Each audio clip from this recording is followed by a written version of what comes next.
Today is Sunday, August 16th. Just to show you the second pond, the culvert. This is typically the amount of water that runs out of this drainage pipe.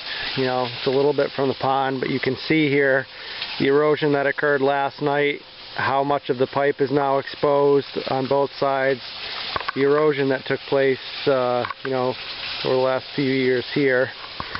But it gives you a good sense. The water's still muddy, but you get a sense now of the typical amount of water that comes off this pond, and it's probably still a little bit high, considering the amount of water that we did get last night.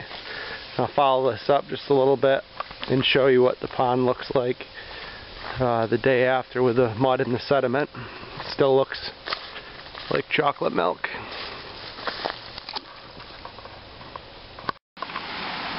This is footage of the second pond, or the runoff from the second pond. Again, it's August 16th, Sunday, 2015. And the mound directly in front of us actually collapsed through the night with that storm. The water was flowing through it, and you can see around the edges of it where it's collapsed, and now it's part of the brook. But if you look down here, it's interesting. If you look down here, and you get a sense of how much water is typically coming through here compared to last night. And again, it's definitely higher than it usually is too, with probably some continued runoff. It's much more than it typically is.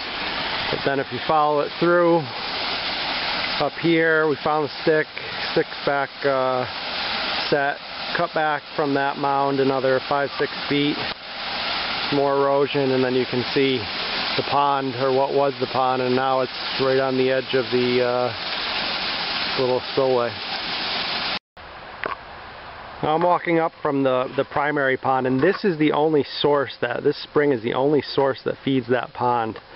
And you can see here now at its typical level, it's about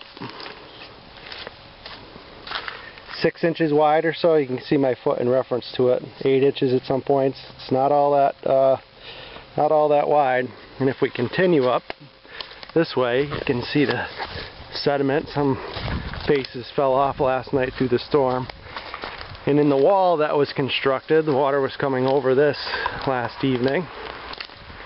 The wall that was constructed up here, replaced by my father a few years ago now, the water was continuing completely over that wall, which I'll get to in just a second. Now this is the source of that natural spring. It's somewhere right around in here, and you can see where the erosion, even last night, it's cut back another couple feet now. You see all the exposed root systems, and that takes you down to that first pond. And again, this is the only source of water that feeds that pond.